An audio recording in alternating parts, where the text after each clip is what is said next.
On every front, the numbers are bleak. 532 new cases in Victoria, a new national daily record, a death toll that's still climbing, and our national debt at levels not seen since wartime.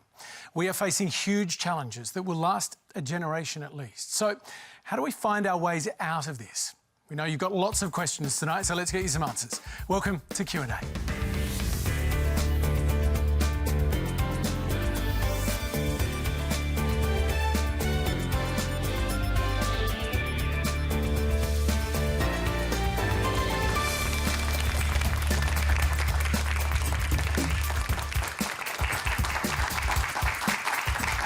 Hi there, welcome to the program. Thanks so much for joining us. Joining me on the panel tonight, Karen Su, a business leader in Australia's largest Chinatown in Haymarket in Sydney. CEO of the Australian Council of Social Services, Cassandra Goldie. Author and journalist George Megalogenis is in our Melbourne studio. Strategic Health Policy Advisor Bill Bowtell, one of the architects of Australia's response to HIV and AIDS. And economist Gigi who says our border closures are costing lives. And our politicians tonight are joining us, the Minister for Trade, Tourism and Investment, Simon Birmingham in Adelaide, and the Shadow Finance Minister, Katy Gallagher in Canberra. Would you please make all of them feel welcome?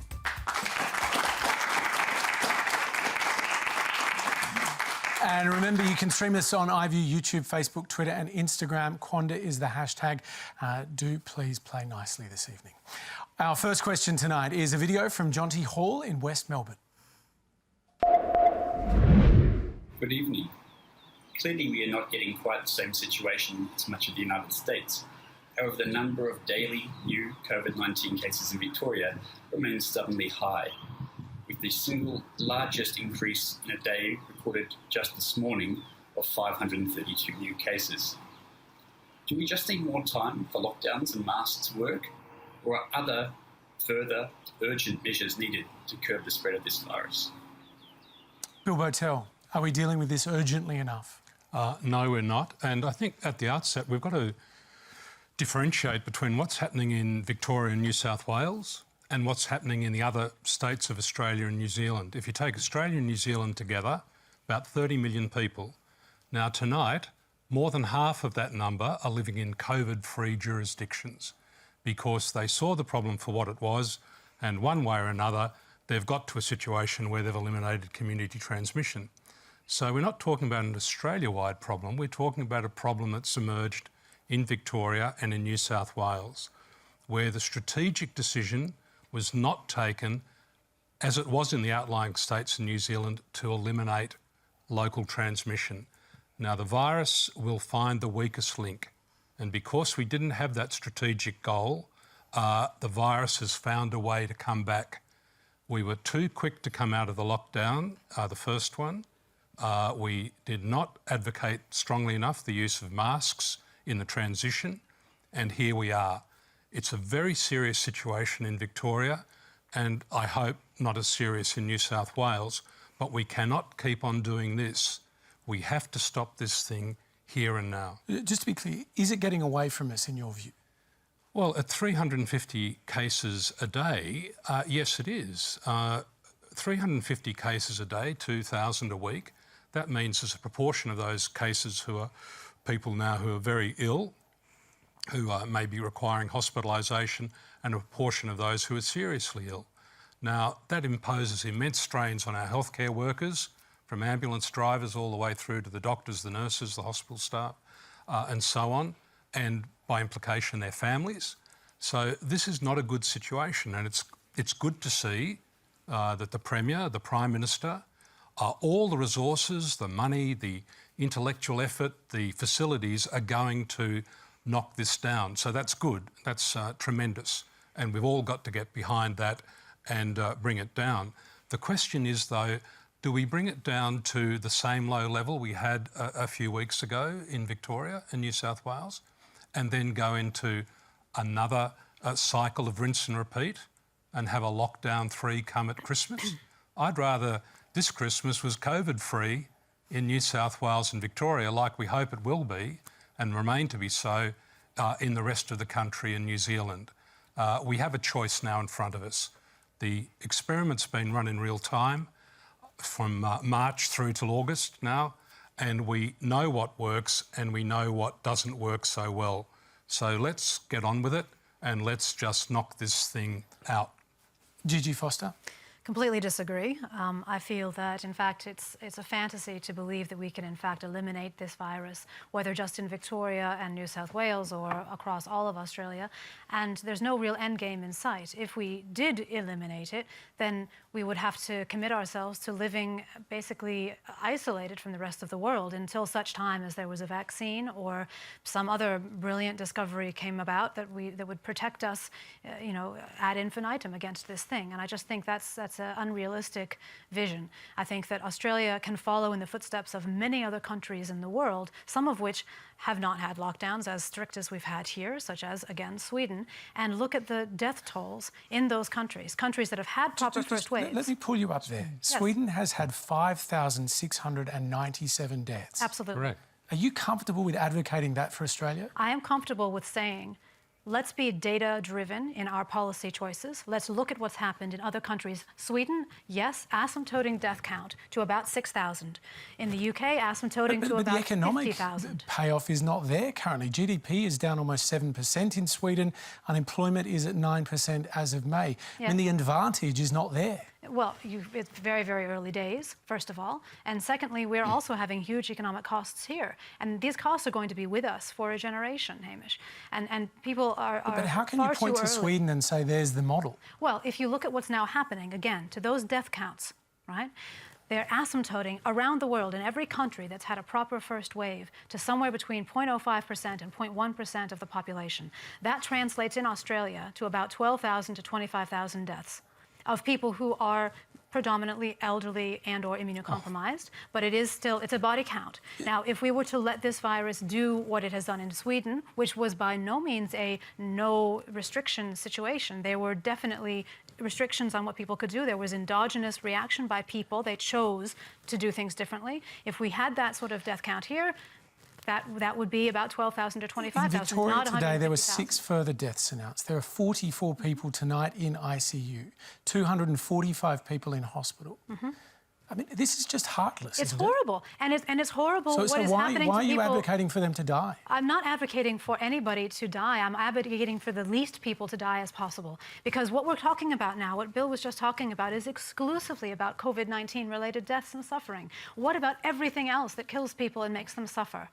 My position is that we should consider all of the things that influence human welfare, human livelihoods, lives and quality of lives, whether it's COVID-19 or something else. Have we even thought about the costs of the mental stress and anguish, the unemployment effects? There's new information coming out of the UK that's indicated a huge drop in life satisfaction starting in March.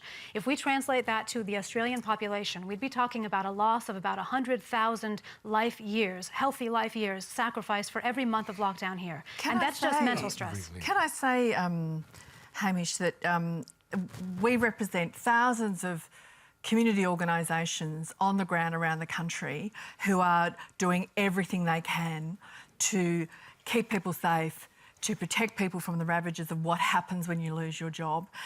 It is an extremely serious situation, but there is no question for us that the protecting people's health and saving people's lives is paramount, and it goes hand in hand with delivering on us getting to the other side of what might be jobs growth. You can't separate this out.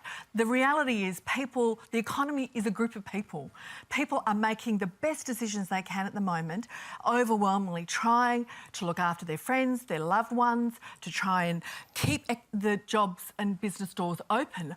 But at the end of the day, whilst this virus is with us, we have to keep focusing on getting the strong health outcomes and that kind of determination to deal with this, because otherwise confidence, which is the buzzword, the key word on the economy, is absolutely undermined here. And of course, we totally reject this notion that somehow some lives are worth trading off in this debate. Let me bring George in. You're in Melbourne. Sitting in Melbourne where the daily death count does seem to be growing, how do you hear Gigi's argument? I'll put an economics cap on. Let's assume the market can efficiently allocate death, which is what Gigi's arguing. I'd argue that it couldn't, because the minute you let a virus run free, The minute a government says you're on your own, you get locked down anyway. Yep. So consumers avoid shops, they avoid mass gatherings. The second thing that happens if you were to take a let it rip strategy is that the hospital system couldn't cope. And then hospitals are incentivised to not let in people with COVID because it's going to overwhelm their doctors and nurses and orderlies and other workers in the hospital. The idea that there is a trade-off makes no economic sense to me because it's like pretending that you have a pandemic but it's still 2019 if you don't have any restrictions.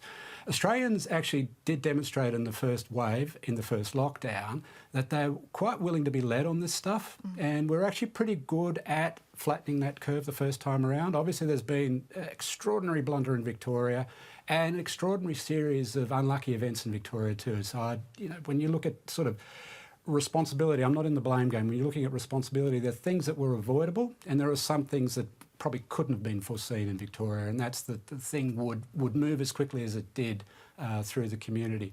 But as I say, the idea that the market could allocate death better than a health intervention from the government, which prioritises the good health of the country over everything else, just doesn't add up to me. But it doesn't add up to me as an economist because every other country that's sort of tried to let it rip, and there's a guy called Donald Trump who's already given up on this idea. It took him 6 months to give up on this idea, but he's just cancelled, just this week, his convention in Florida. Why?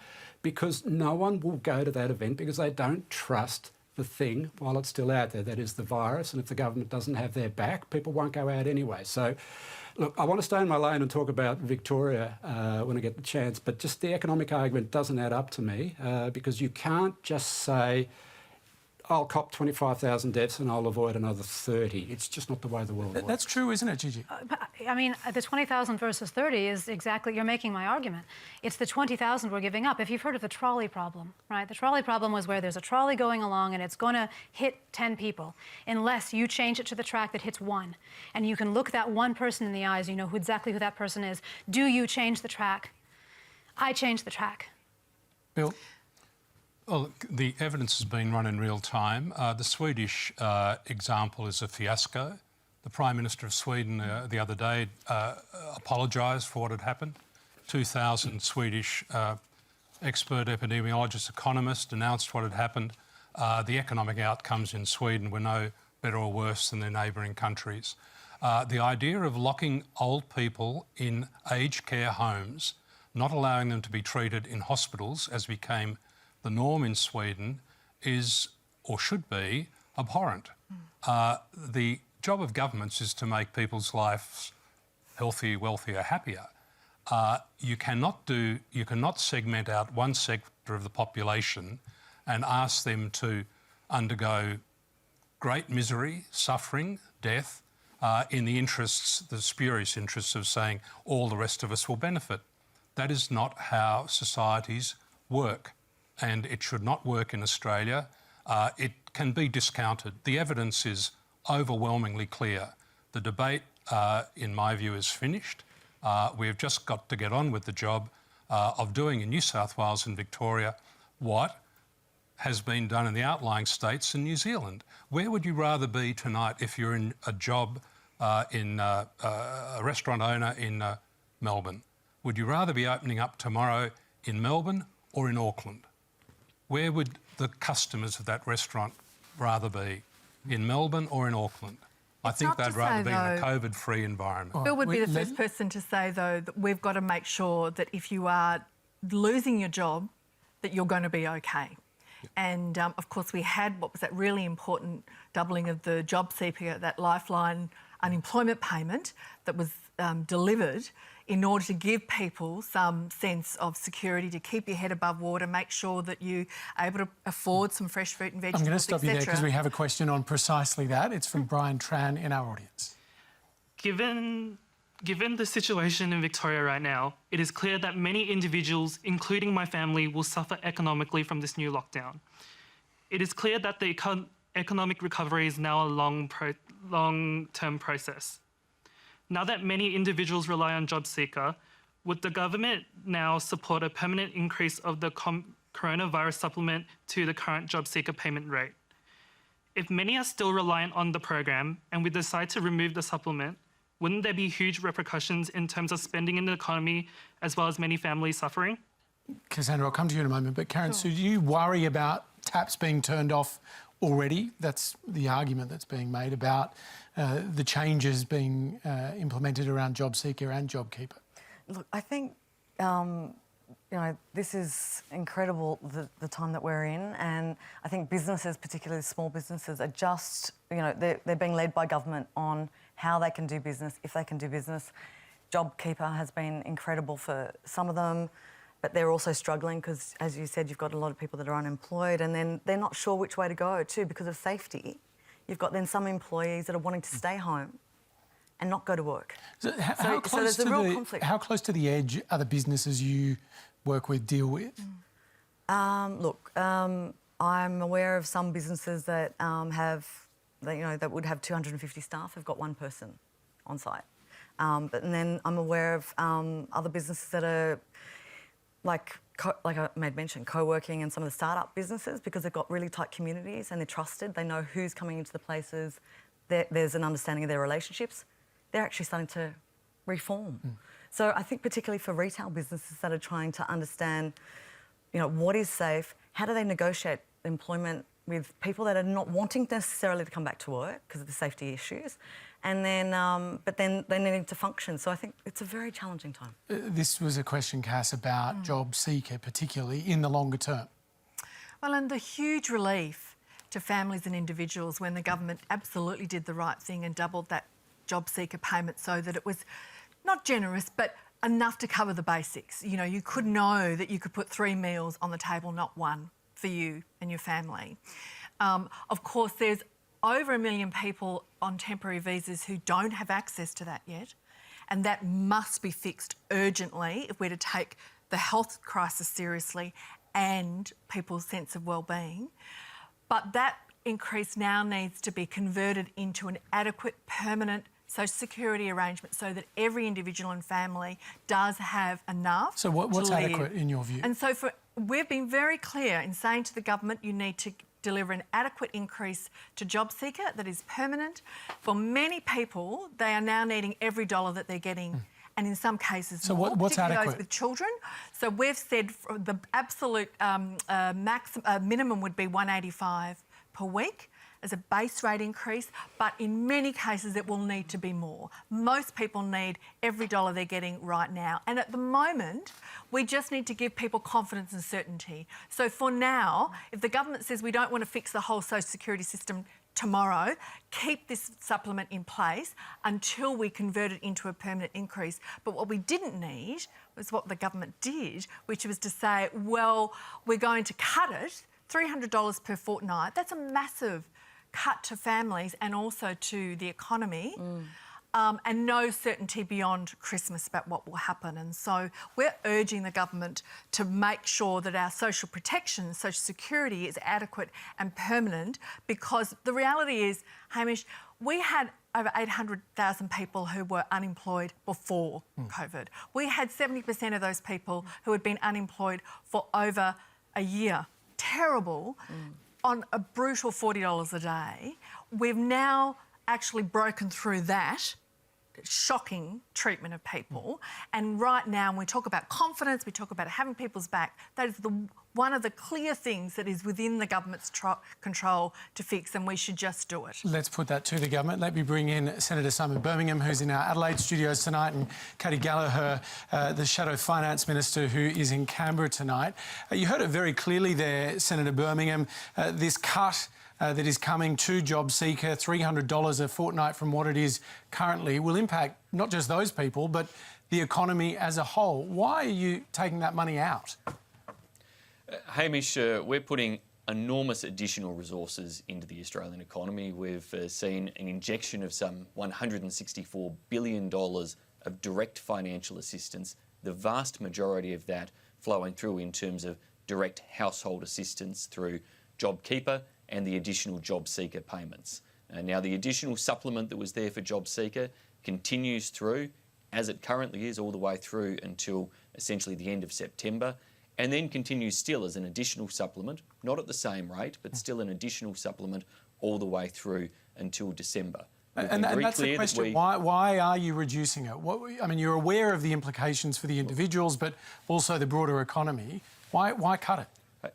Hamish, we've always been clear that these were temporary supplements. Now, we'll have a look at what needs to be the case beyond December as we get closer to that point in time. We've also made further changes to ensure that if people are able to get a few hours of work on top of that job seeker payment and that job seeker supplement, they're able to keep more of that money. It's an important additional reform, knowing that for many people, just getting those few hours back of a casual job is going to be so important to them as a step back into the economy. So we're trying to put extra flexibility there, respond to the circumstances they are there.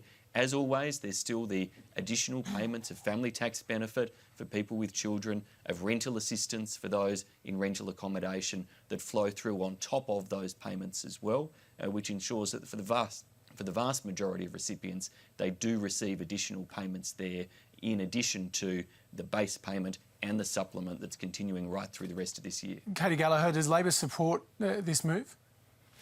Well, Labor certainly supports the fact that people aren't going to be cut off at the end of September, which is what the government originally intended. We argued for it to be extended. The government has extended it. We welcome that. They've made some changes and tapering off some of those payments, cutting job seeker and job keeper. We have to understand more about how what lies underneath those decisions, how Treasury has advised the government about why that cut is appropriate, what it means, how job seeker interacts with some of those, as Simon said, you're able to earn some extra money, what the likelihood of that is. So we certainly welcome the extension. We couldn't have a situation where we've got 1.6 million people on job seeker and 3.5 million on job keeper and just have that money stop at the end of September. How it rolls out based on what we're seeing with some of the issues in Victoria and New South Wales, what that means, whether it's enough in terms of income support remains to be seen, and we've got some work to do on the COVID committee to get to the bottom of some of those Treasury assumptions. OK, our next question tonight is from Liam Matthews, who's live in Abbotsford, Victoria. What's your question, Liam? Hi everyone. I co-own 2 small businesses in Melbourne, and it's a common feeling amongst my peers that trickle-down economics simply doesn't work. And when larger companies are given grants or tax concessions, that money can just be used to build wealth. These opinions, coupled with the changes to JobKeeper and JobSeeker, make us feel that the government is out of touch with broader business and we have real fears about our future. Surely now is the time where the government is making day-by-day changes and decisions that they could be looking at future tax amendments that would better suit small to medium businesses and tax larger businesses better. Katy Gallagher. Well, I'm sure, one of the issues with last week was we had the government say, the economy's grim, the budget's under enormous pressure, but here it is, but we don't know what we're going to do about it. And that's one of the issues we had with last week's figures. We think the government should have a plan. It should put a proposal on the table. Labor will engage with that, whether it's around some changes to tax, whether it's around extra stimulus, whether it's around targeted training and extra support to get people into jobs.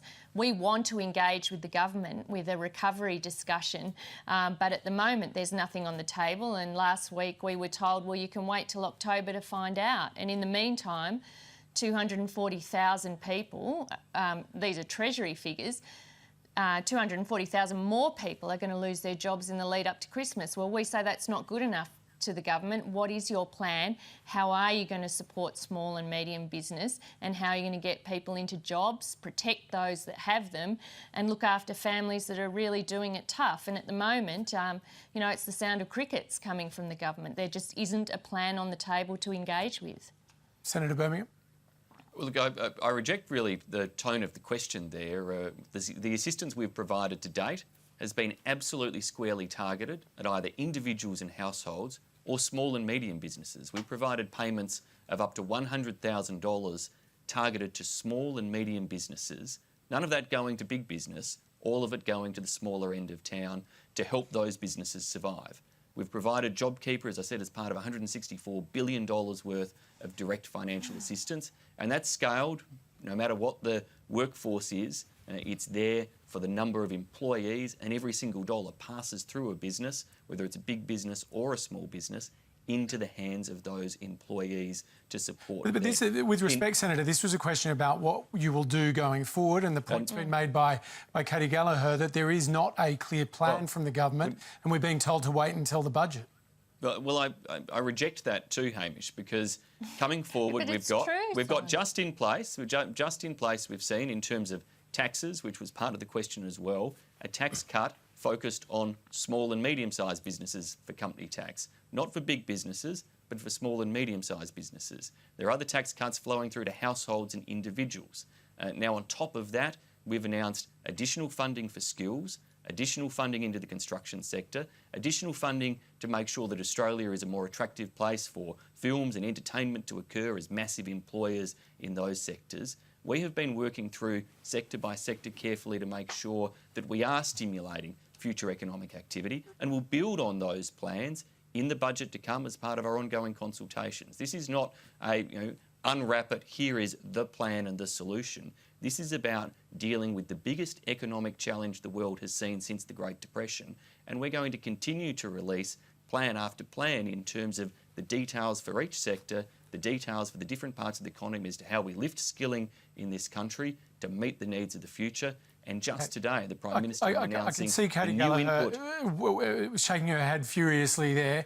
You say there is no plan. The Senator says there is a plan. Well, I just think, Simon's really good with the talking points and rolling off the money and the budgets and how much has been allocated. But at the end of the day, the government's own figures show that 240,000 more people, that's on top of the 800,000 people who've already lost jobs, are going to lose jobs in the lead up to Christmas. So their plan, if they have one, according to Simon Birmingham, isn't good enough, because that's another 250,000 people who will end up on the unemployment line. And we are saying there has to be a plan around jobs. And where is it? Last week you issued your update and there was nothing. There was nothing other than a white flag that said, 240,000 more jobs are going to be lost. And I just don't think that's good enough. Katy, in the last 2 weeks, we extended JobKeeper, we extended JobSeeker, we announced the plan for the entertainment sector, we announced the skilling package. But this is on and top we also of that, released, Simon. no, this is really important, Katy, we also released the Treasury forecast that showed 700,000 Australian jobs have been saved as a result of our interventions and actions. We absolutely welcome that. Now, we created more than 1.5 million jobs before the pandemic hit as a government. We're determined to get back on course of doing that.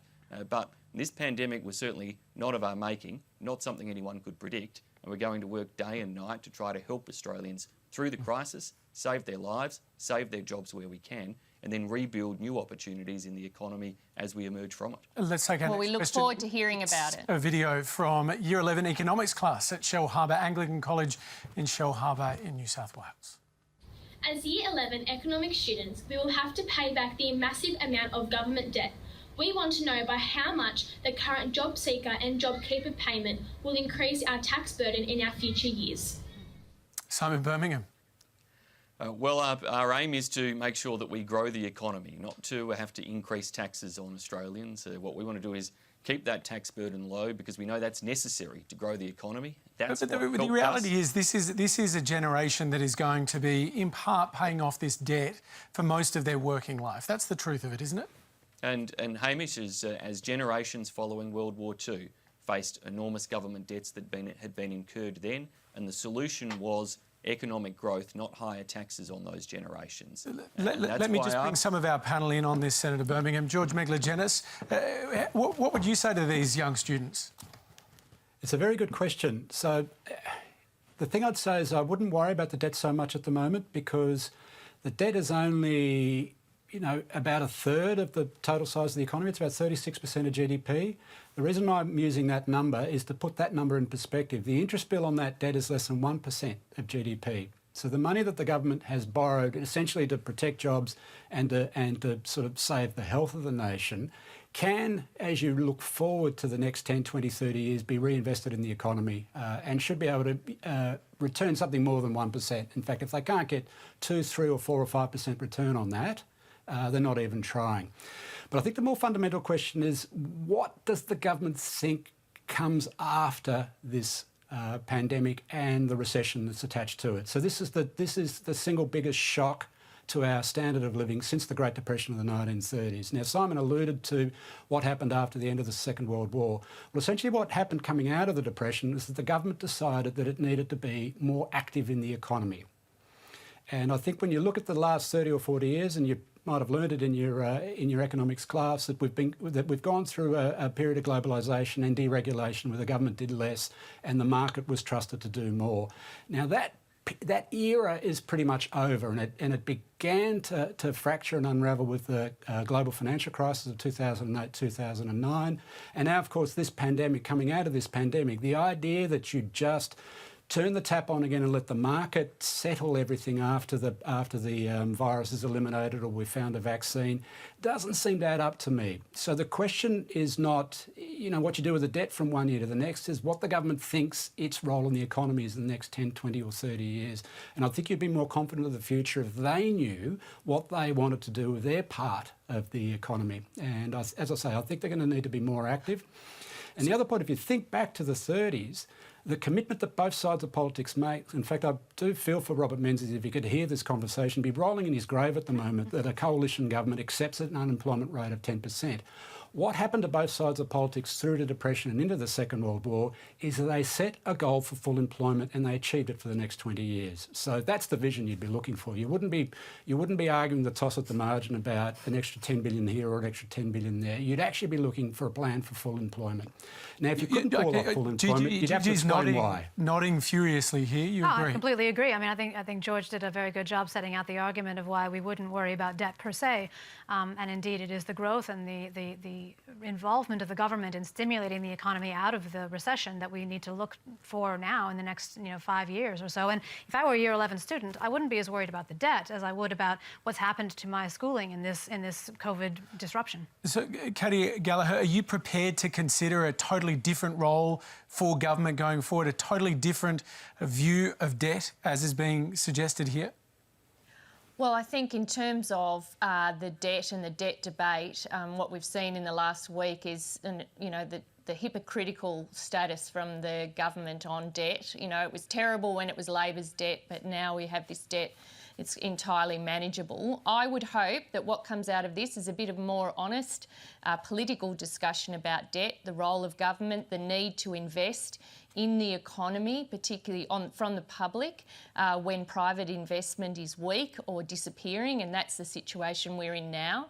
The only other point I'd make, Hamish, on that is 2/3 of the debt we've got at the moment was borrowed before COVID-19, so it can't be written off as pandemic related, but also that every dollar that is spent now, that is borrowed, needs to deliver an outcome for people. That's whether it saves jobs, creates new jobs, puts food on the table for families that have no income.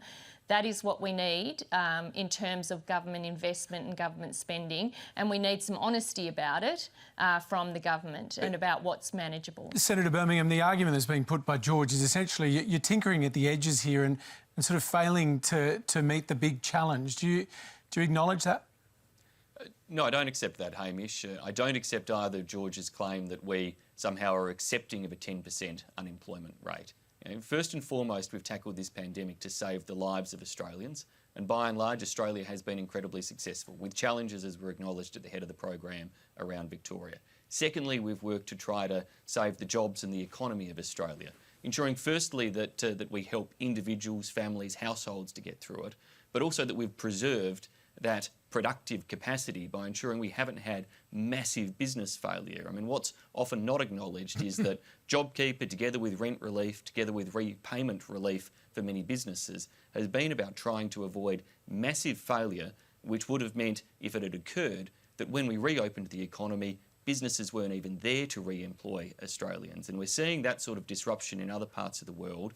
We're better placed to come through that. But there's a huge task ahead of us. We acknowledge that to get Australians back into jobs. That's why we're turbocharging investment in skilling over the next couple of years. It's why, as I said before, we've targeted other sectors to to make sure in the construction sector and investment in infrastructure and investment in creative areas of the economy that we are going to be stimulating more jobs. And we're not going to stop there. And we're continuously working now with industry to see where else we can directly engage through government policy settings or otherwise to make sure we get it right. And that's Senator, not one simple thing or one simple plan. It's lots of different pieces of a puzzle that will be an ongoing piece of work for months and years to come. OK, we'll say goodbye to the politicians at this point. Senator Gallagher, Senator Birmingham, thank you very much for joining in this conversation tonight. Our next question is from Dominic Ma in the studio audience. Thanks, Hamish. Minister Birmingham just mentioned that the pandemic is not of our own making, but one of the things that is up to us is local transmission. And one of the drivers of the current outbreak in Australia seems to be that a lot of people are not really taking the situation very seriously, or as seriously as they should, getting fairly lax in the way we follow or the way we enforce the public health guidelines. Given that we have a national emergency, national public health emergency, should there be a framework of civil or even criminal liability for undermining public health orders or for inciting people to ignore instructions related to the national health emergency? Bill Bowtell. I think I learnt in the days of HIV and AIDS that while it's very tempting to come down with the full force of the law to try to moderate people's behaviour, it's pretty counterproductive. In those days, we had to persuade people to change their behaviours and sustain behaviour.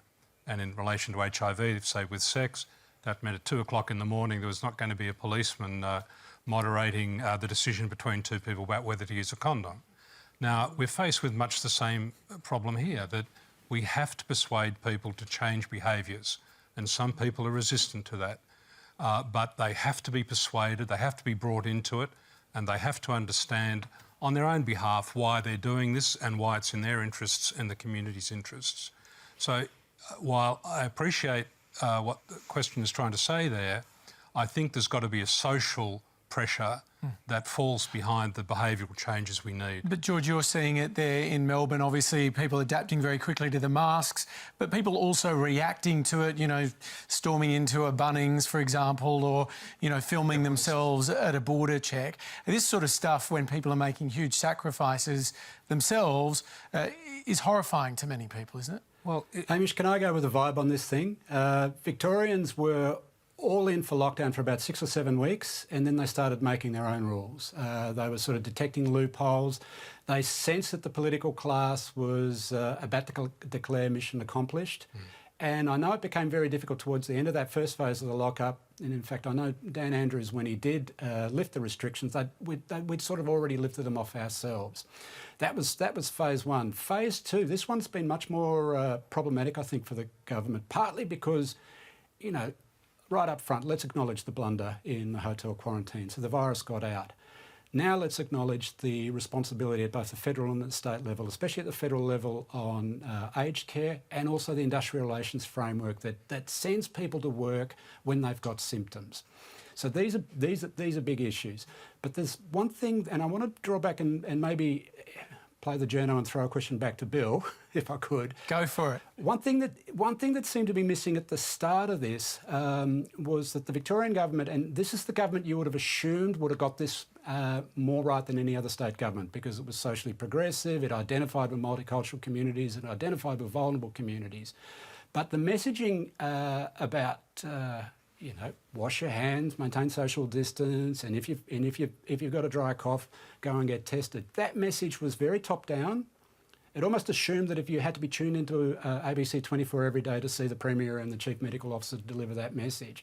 Now, there are a number of communities didn't hear that at a peer-to-peer level, the way I think the AIDS campaign was. You need to hear these things from someone in your own community that you can trust. Now, I'll give you a counterfactual. Okay, just on that, George. I'll just give you a very quick counterfactual. Basher Hooley, Richmond footballer, unfortunately his mum got sick and she's not well.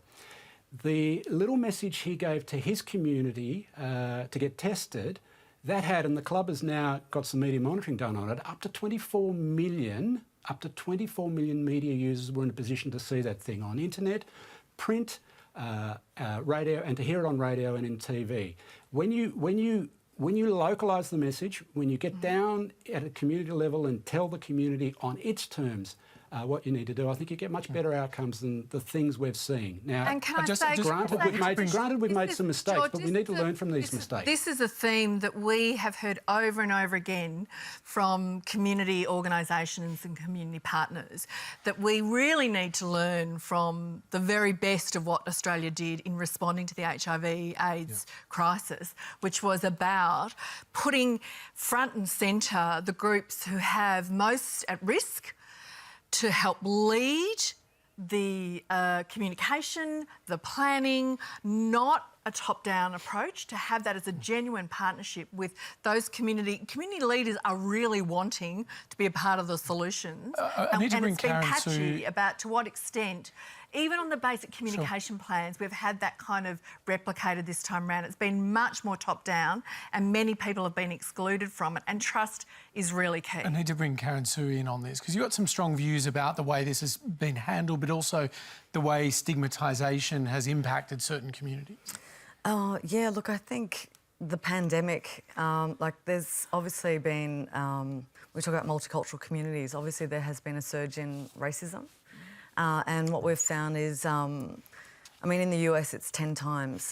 For American Asians, it's increased by 10 times. And I think in Australia it's about 30% increased in particularly targeting Australians of Asian descent.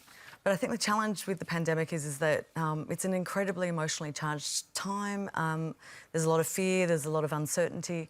But what we are seeing, however, is individuals walking into shops or graffiti on their houses because they are Australian and they are of Asian descent. And we're seeing, I think what we're saying here is... What's some of the stuff you've seen? Because you've shared it with us. I mean, it's extraordinary. I'm hearing, and there's a lot of racism forums going on at the moment. Again, everybody, there's a lot going on in society. We're just saying this particular, I think what's happening is we've got politics, geopolitics is going on. We've got a place which is the multicultural centre of Australia, Chinatown, which has been incredibly affected because I think people then have associated a place with a pandemic. And in addition to that, you've then got individual people of Asian descent being targeted just in the streets or in the shops. And so people are associating a pandemic with a place and with a person. And so we've almost got a very heightened, emotionally charged period that really should be bringing people together, having a sense of social well-being and care. But look, mental health is also an issue that's associated. So, yeah, there's a lot going on. There's been a lot of advocacy to try and get an anti-racism strategy in place from the very beginning, well before this anyway.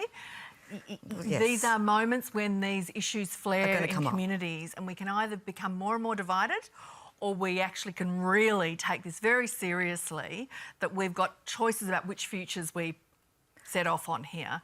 I was really struck by that question by the young people as well. The sense of somehow we're pitching young people against older people. And it will be through bringing young people into the discussions, making sure that they see the facts as well. They are grappling with these big debates too. If we were going to do something, because we can succeed with this, I've got no doubt about it. We've got every resource available to us to do it. We're a very privileged country in that way. If we could deliver a greener future, a more secure future with the right sort of social protection so young people knew they'd have a place to live, they would be guaranteed of a job, that's the kind of thing that would motivate rather than what is often very bereft discussions about debt and deficit, as you know. Well, on that point, let's take our next question. It's from Andrew Stabak. Thank you, Hamish. It's a question for all the panel members. At a time when the global and Australian economy and society is facing the most challenging health-driven economic downturn that could well become not only our deepest recession, but possibly a depression lasting a generation, at a time when the Governor of the Reserve Bank, Dr Philip Lowe, who's not someone who's known for hyperbole, is almost begging the government to use the fiscal heavy weapons when money is so cheap and reform so important, why is the Treasurer reverting back to the narrow agenda from before the pandemic when it wasn't working? And why has the Treasurer and PM become so timid? Gigi Foster. Look, it's a good question, and I actually think we should be, I mean, as we say in economics now, everybody's a Keynesian. We should be stimulating our way out of this recession as much as we can, and I think there are very creative ways that we haven't yet seen exploited by the government that I'm hoping we'll see something like about. what? Well, for example, the HEX scheme, which is something I may have spoken about last time I was on this program, which Bruce Chapman invented. He was the architect of the scheme that we use to put people through university here in Australia now. You could have a variety of that scheme, but customized to businesses or individuals now coming out of the pandemic, not sure what their future looks like, but you want the government to be able to shoulder the downside risk of that uncertainty, so you can set up an income contingent loan scheme or a revenue contingent loan scheme that enables those businesses to invest with some certainty that they're not going to face the downside risk if it doesn't come good. And that would be a nice direction. Another thing that the government could do is actually style itself to be even more of a social democracy than it is now and establish something like a universal services package for people. I think this would be better actually than just giving money out. The universal basic income has never appealed to me particularly because it's throwing money at a very complex problem.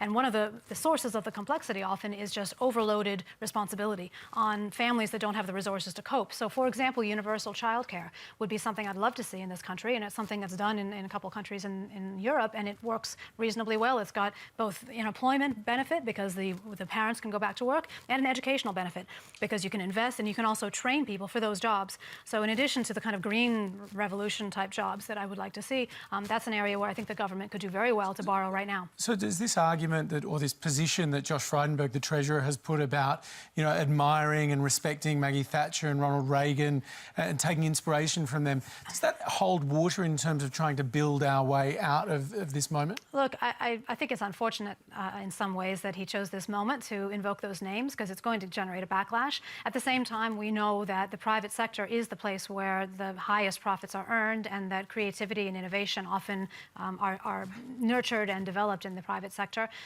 I think we do need to get the private sector back in business, and we can't just keep handing out money and expect that that will paper everything over. The discussion we're seeing today shows how difficult it is to actually get the economy moving again once you've stabbed it in the stomach. And this is one of the reasons I've been against the lockdown. Stabbing it in the stomach has huge effects, and they're human effects. It's not just about money. It is about people's lives. It's about crowded out healthcare. It's about mental stress. It's about so many different effects on our children and that generation that will be carrying these effects for their whole lives. Bill, I feel you need to respond to that. Well, again, look, the best investment we can make in this country, we should ask Dr. Lowe and put $5 or $10 billion into what's needed in the next 2 to 3 months to knock this thing out in New South Wales and Victoria. Could we All do of it? these other things I mean, are just you're process sort of talking about that elimination again. Can we actually achieve Well, for 3 weeks between May and June, the dates, New South Wales had 0 community transmission. I don't understand why people think this is some pie-in-the-sky objective. New South Wales, with a very strong public health response to its very great credit, has had 3 to 4 weeks of no community transmission. To get there, what would we have to do? I think we will have to look very seriously at all the measures required to lock down for the last time, not to repeat this cycle of the Groundhog Day cycle, if you like. We know that it works. We know that it's worked in Western Australia, where they haven't had community transmission since the 12th of April. And I think really the Australian people, when they went down into the first lockdown, really thought that they were doing what New Zealand was doing. They were making the sacrifice. It was the commitment and solidarity of the Australian people at that time that drove community transmission down to extremely low rates. The question we have to ask is, why at that time was the government not bold enough, ambitious enough to transform that achievement into a permanent situation, as happened in New Zealand and in the outlying states? Let's take our next question. It's from Natalie Ng in the studio. Hi, panel. As a small bar business operator in the CBD, I think our main concern is the second lockdown. What do you think the second lockdown will actually look like?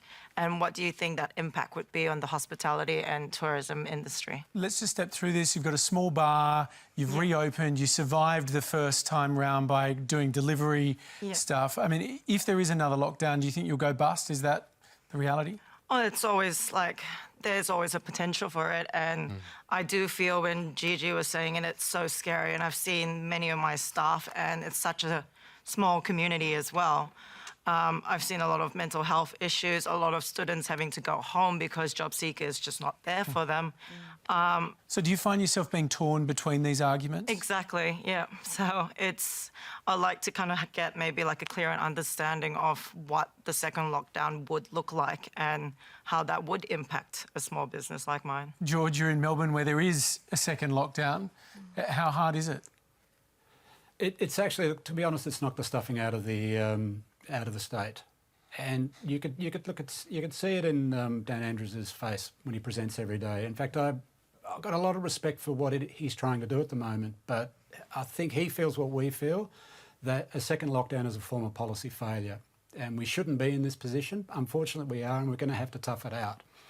But the difficulty, Natalie, when you look at what second lockdown means, second lockdown. Look, I hope New South Wales doesn't go through to second lockdown phase, but if they do, the only heads up I can give you is insist that your government give you a little more notice than the Victorians got, because the sense we got in Victoria was we're going to try a couple of things before we go back to hard lockdown. Whoops, this thing is out of control now. Now, I know it's tricky with the data, especially if there's a silent transmission. I mean, this virus, and the really problematic thing, the diabolical thing about this virus is it still hasn't properly declared its hand. You know, it can hop from person to person without making either party sick.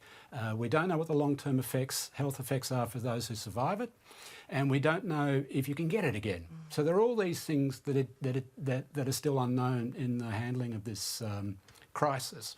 So as I say, if you have to go to a second lockdown, just hope the government gives you some notice. Just hope your customers look after you, look after your staff. But whatever you do, try and hang on. I wouldn't give up now, because at the other end, if you can hang on, I can guarantee you the thing that happened for those few weeks when we were open again in Victoria, everybody rushed back essentially to their favourite small business to say, welcome back. So I hope you don't have to go through it. Karen, you must know so many businesses that are in a similar position to Natalie. Are you scared of the prospect of a second lockdown?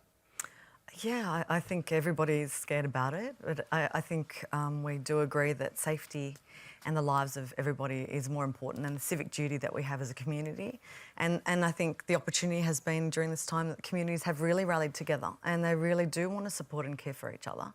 And we're fortunate that, you know, I think there is that other businesses are coming together to help each other. You know, we've got one of the restaurateurs, a couple of the restaurants, because they're not opening due to safety reasons, they're now freezing with the local supermarket and working together. So I think it's an opportunity to collaborate, innovate and try to do our best potentially a second lockdown. I think it's going to be challenging. Very Bill, challenging. do you say to Natalie, look, if this happens, if the numbers spike in New South Wales like they did in Victoria, you're just going to have to deal with it?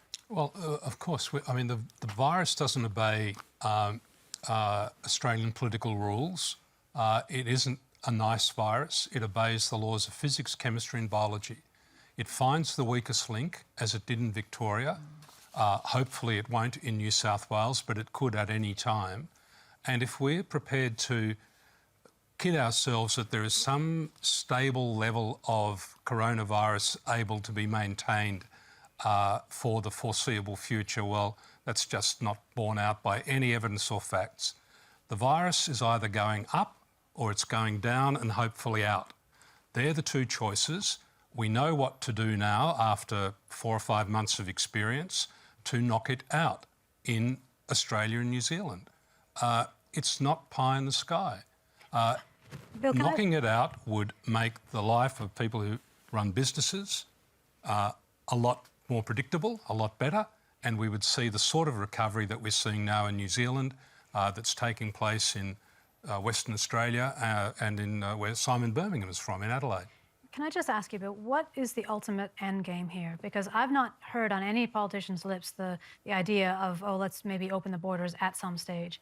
And, you know, in typical years, the dollars that we get from international tourism and international education that feed into our economy are very substantial. We're talking about maybe 5% of GDP. That's not nothing. That's like comparable to the amount that we're losing in this recession at the moment. And I'm wondering, you know, so suppose that in a year we have somehow done as you're suggesting, which I don't actually think is possible, but if somehow we did, and we have no coronavirus, or we have nobody sick or dying from it anyway, we probably have some people who are walking around who've had it. When, you know, do we just say, well, too bad for all those hoteliers who were servicing the international tourism community, too bad for the university sector, which has lost so many casual staff and so many fixed-term staff, so many students, and, you know, so much revenue, and we just say, well, too bad, we're no longer going to have... I don't think anybody is saying too bad. We need to protect people. We absolutely need to make sure that if you lose your job in the end, that what you end up relying on is going to be enough to keep your head above water. We need to try and keep as many jobs going as we possibly can, and we need to have an open mind about the future of JobKeeper. We can be flexible about that. I think that's absolutely right, and we've said to the government, you must be careful about the way you transition out of JobKeeper, because we are not out of the woods yet. And thirdly, we need to invest in great jobs. Great jobs. So in case, let's hope your business doesn't go down, but if it does, you've got the next future being presented to you. We need great work done in care services. We've got 100,000 home care packages to be delivered. Great businesses there. Profit, not-for-profit, mixed approach to it. We've got fantastic jobs in a green energy future. These are the things, the OECD saying it, Hamish, the IMF saying it, we should be investing and use the fiscal levers, frankly not going back to Reagan and Thatcher, but creating the new future that we really can, through a very, very tough time, have a sense of hope and optimism. If this business doesn't work this time, I've got a next phase of what it could look like. Let's take our next question tonight. It's from Sue Hayward. With the rest of the world still being severely impacted by the virus, it seems that our new normal is going to be with us for an extended period of time. This means that many, many businesses will not survive, and it makes me wonder what will happen to those people who can't run their businesses, to people who can't generally get employment, or to people who can't enrol in study. And even if you enrol in study, will there be a job at the end of it? Does this mean that our society is going to change forever? And if so, in what way? What will it look like? George. So if the government let the market figure out how many jobs it could create through this new normal, and it's not really, these aren't normal times, these are quite difficult times, you're going to have elevated unemployment for a long, long time. So traditional recessions, the unemployment rate, if it gets to 10, it stays there for a couple of years. If this is something deeper than a hard landing, if it's closer to a depression and you've got the unemployment rate at 10 or more % for 5 or 6 years, you can't let that happen as a government. It doesn't matter what side of politics, or it doesn't matter, you know, who your heroes from previous generations. So the question, to my mind, is now, especially now that money is cheap for government, they should be in a position to show you the rate of return on what they borrow. So they should be able to tell you what it is I'm doing with this money. So let's get through this particular phase. Let's not worry so much about JobKeeper, JobSeeker. These arguments, these are 6-month arguments. These are sort of, you know, in the eye of the pandemic storm. You're asking a question about what the future looks like. And the future that allows the unemployment rate to stay high is not a future you'd want to sign up for as a country.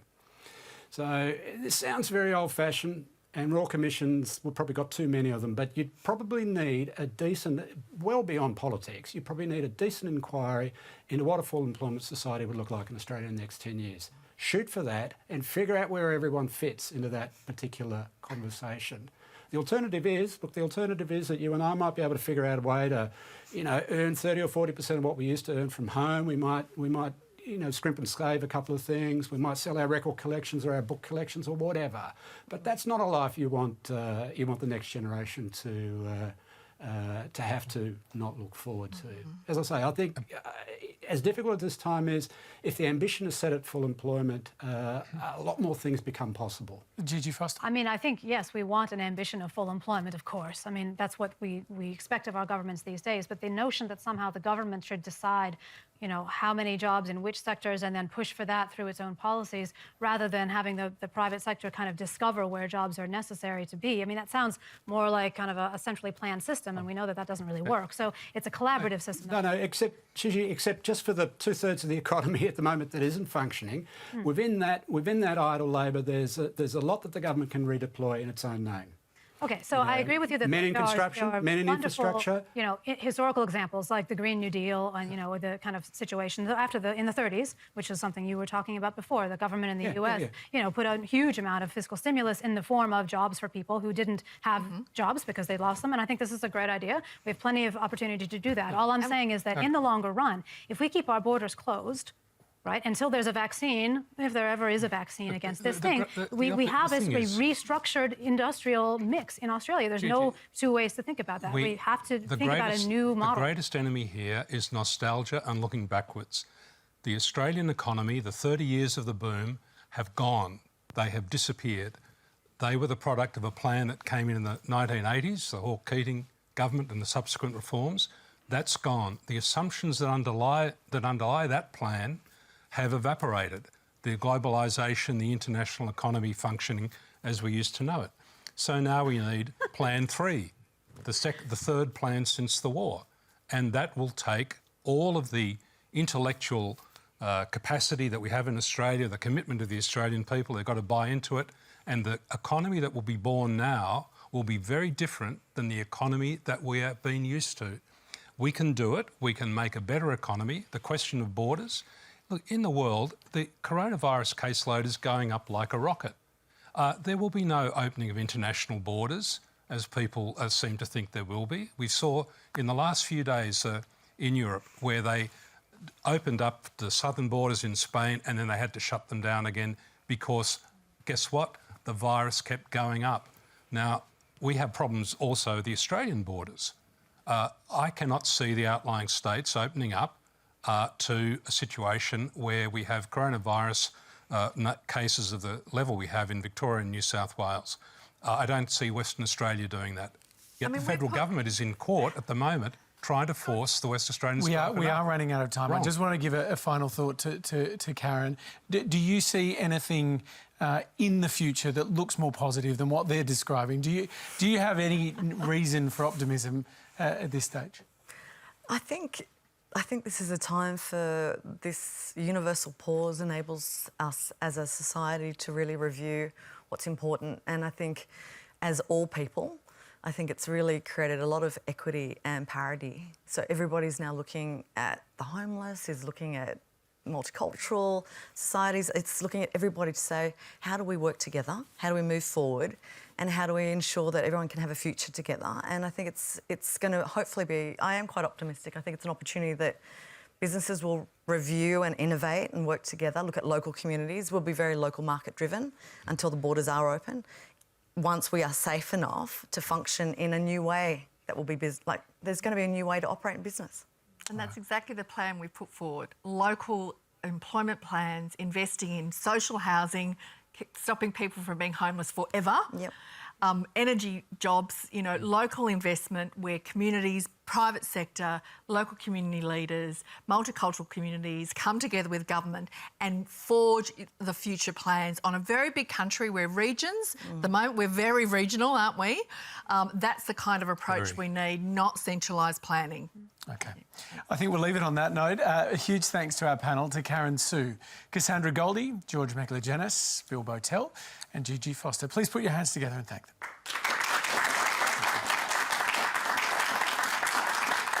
And thanks to those of you that are here in the studio. We really appreciate you coming in tonight for sharing your questions. And to those of you at home who are submitting questions in the hundreds, sometimes thousands each week, we're really grateful and we will try to continue getting to as many of them as possible. Next week, we're going to meet those preparing our hospitals and guiding our COVID response. We're going to put your questions to the medical experts and those on the front line. Do stay with us for that. Good night.